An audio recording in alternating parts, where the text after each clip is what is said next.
He would always play with death and be like, well, I'm gonna die. I'm not doing well. Even one of his friends was calling me and my mom being like, if something happens to him, not only are you gonna blame yourself, but the whole world's gonna blame you. The sudden death of Liam Payne shocked the world. But was it an accident or something far more sinister? 911, ¿es emergencia? Hola. 911, ¿es emergencia? Bueno, nada, tenemos un huésped que está sobrepasado de droga y está rompiendo toda la habitación. What really happened in the days leading up to his tragic fall? And why are some suggesting that his death was planned? If something happens to him, not only are you gonna blame yourself, but the whole world's gonna blame you. On the outside, Liam Payne seemed to be living the dream. International fame, adoring fans, and a successful career as a solo artist. But behind the scenes, there was a darker story, one filled with struggles, secrets, and whispers of doom. Just hours after posting what would be his final Snapchats, Liam's life ended in a tragic fall from a hotel balcony in Buenos Aires. Was it truly an accident, or was there something more to it? Something he had hinted at for years. He called my mom, I think I'm not gonna be around much longer. As we break down the chilling details of his death, we'll also hear shocking revelations from his ex-fiancée, Maya Henry, who claims Liam predicted his own tragic end. Maya Henry, Liam Payne's former fiancée, has come forward with eerie claims, suggesting that Liam had a deep, almost obsessive fear of his own death. In an interview recorded just days before his passing, she revealed that Liam would often talk about dying, saying things like, "I'm not going to be around much longer." He would always play with death and be like, well, I'm gonna die. I'm not doing well. But these weren't just random moments of self-doubt. According to Maya, Liam's fear of death was something he had carried with him for a long time, almost as if he knew it was inevitable. This begs the question, did Liam Payne truly know his end was near, or was something much darker unfolding behind the scenes? What role did his tumultuous lifestyle play, and why did Maya feel she couldn't help him? In her interview on the Internet is Dead podcast, Maya Henry made a series of startling claims about Liam's state of mind before his death. She described how he would frequently bring up his own mortality, often in the context of his chaotic lifestyle. I know the lifestyle he lives, and there is a day where something bad is going to happen. So I would always be like, okay, he's saying these things. I have to help him, because if I don't, I will never be able to live with myself if something does happen to him. But Maya also opened up about her feelings of helplessness. Despite her best efforts to reach out, she felt Liam was on a dangerous path, one that he seemed unwilling to stray from. And I don't play with death. So I'm like, if you say this, I'm gonna try and help you no matter what you've done. And I think he took advantage of my family's kindness. And I was like, if you wanna go back to rehab, I'll help you. The revelations didn't stop there.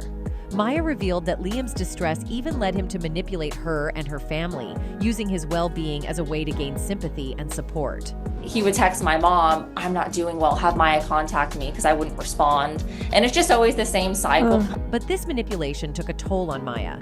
She described how difficult it was to watch someone she once loved spiral out of control, all while feeling powerless to stop it. Liam Payne had been open about his struggles with mental health and substance abuse in the past. He had sought help multiple times, checking into rehab, but according to Maya, his demons never truly left him. Maya claimed that Liam's relationship with substances contributed heavily to his erratic behavior, which only worsened after their breakup.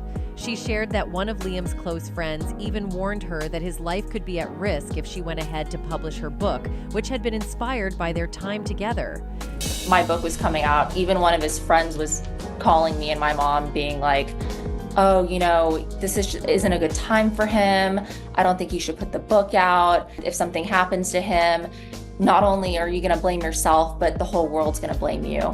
This paints a heartbreaking picture of a man struggling to stay afloat, but it also raises more questions. Why did Liam continue down such a destructive path despite the support of those around him? Was there something or someone pushing him toward his untimely demise? On the day of Liam Payne's death, hotel staff at the Casa Sur in Buenos Aires reported hearing a loud noise from an internal courtyard. Soon after, the hotel worker made not one but two frantic calls to emergency services, fearing for the life of the guest in question, none other than Liam Payne. The first call came after staff noticed Liam acting erratically. The worker's voice is calm but panicked as they explain the situation. They say Liam Payne has been acting erratically, smashing things in his hotel room and needing urgent help. Good morning. I'm calling from Hotel Casa Sur Palermo, Costa Rica 6032. What is happening, sir? We have a guest drunk on drugs and alcohol. When he's conscious, he's breaking everything in the room. In this first call, the hotel worker was clear. They were afraid of what could happen next, and they feared the situation was spiraling out of control. But the most chilling details emerged in the second 911 call, which was leaked to the public overnight. This call began just after the first one was mysteriously cut off. The hotel employee called back in a panic, telling the dispatcher that they were deeply concerned for Liam's life. The call starts with the 911 operator calmly asking, "Hello, where is the emergency?" The hotel worker, who identified himself as Esteban, explained that he had called earlier, but the line went dead. He provided the hotel address and emphasized the urgency of the situation. We need to send someone with urgency because I don't know if the guest's life is in danger, because he's in a room with a balcony, and we were afraid he could do something that threatens his life. The fear in the worker's voice was palpable as they expressed concern that Liam Payne might harm himself. This was no longer just a case of a hotel room being destroyed. It was about preventing something far worse. By the time the 911 calls were made, Liam's behavior had already raised serious alarms. According to local media reports, he had been seen acting erratically in the hotel lobby earlier in the day. He even smashed his own laptop in a fit of rage and had to be carried back to his room. This erratic behavior was likely what triggered the hotel staff's initial concern, but as the night progressed, the situation escalated. Sources say that Liam's condition may have been the result of a combination of drugs and alcohol, which had left him unstable and unpredictable. It was in this heightened state that the hotel worker feared the worst, knowing that Liam had access to a balcony on the third floor, which only increased the risk. While the full details of what happened inside Liam's hotel room remain unclear, the two emergency calls paint a disturbing picture. The hotel worker, head of reception, told the dispatcher that Liam had been staying at the Casa Sur Palermo for 2 or 3 days. During that time, his behavior grew increasingly concerning. In the call, the dispatcher asked for more details about the guest. The worker confirms that they have not been able to enter the room due to Liam's erratic state and emphasizes the need for urgent help. How long has he been there? Is it a long-stay hotel? The guest has been there for the past 3 days. You don't any other information because you can't get in, right? No. We are also notifying Medical Emergency Attention Service. Despite efforts to get emergency services to the hotel quickly, the tragedy everyone feared was about to happen. Outside, shocked fans gathered as word spread, while police blocked off the area. Forensic investigators in protective suits and blue gloves entered and exited the hotel, highlighting the seriousness of the situation. By the time emergency responders arrived, it was already too late. Liam Payne had fallen from the balcony and was found unresponsive. Emergency Medical Services Director Alberto Crescenti reported that Payne had suffered very serious injuries after falling about 45 feet into an internal courtyard. "We verified his identity using the passport he had," he said. Mr. Crescenti told the Argentine newspaper Clarín that the team noticed he apparently had a fracture at the base of his skull. His body was taken to a local morgue for a post-mortem examination. Mr. Crescenti explained that the alarm was raised at 5:04 p.m. local time, reporting that a person was lying in an internal courtyard at Casa Sur. An ambulance arrived at 5:11 p.m., but unfortunately the man was declared dead on the scene. Afterwards, we learned he was a famous singer, he added. Sadly, the injuries from the fall were fatal, and there was no chance of resuscitation. Tragically, just hours before this devastating incident, Payne had shared what would turn out to be his final series of Snapchats. One of the posts showed him smiling alongside his girlfriend with the caption, "Lovely day in Argentina." Another post featured a lighthearted mention of their plans for Halloween, where Payne considered dressing up as Forrest Gump. But the most haunting post was shared shortly before his death. It was a photo of his hotel captioned, "Happy I got some time away," with a heart emoji. Was Payne genuinely happy in those final moments, or was he hiding deeper turmoil? These posts now serve as heartbreaking reminders of what could have been, had things turned out differently. Adding to the complexity of Liam's situation was his recent legal battle with his ex-fiancée, Maya Henry. Just as Liam was navigating the final days of his life, Maya had begun legal proceedings against him, issuing a cease and desist letter. Reports indicated that she accused him of repeatedly contacting her and her family, leading to a tense and challenging situation for both of them. This legal trouble made fans wonder what kind of emotional turmoil Liam was going through in his final days. Was he dealing with heartbreak over the breakup? The pressure of unresolved issues often weighs heavily on a person's mind, and it seemed like Liam had a lot on his plate. When someone is under that kind of stress, it can be difficult to see a way out, especially for someone in the public eye like him, where every action is scrutinized and judged. Anyway, as news of Liam Payne's death spread, celebrities and fans alike were quick to share their heartbreak.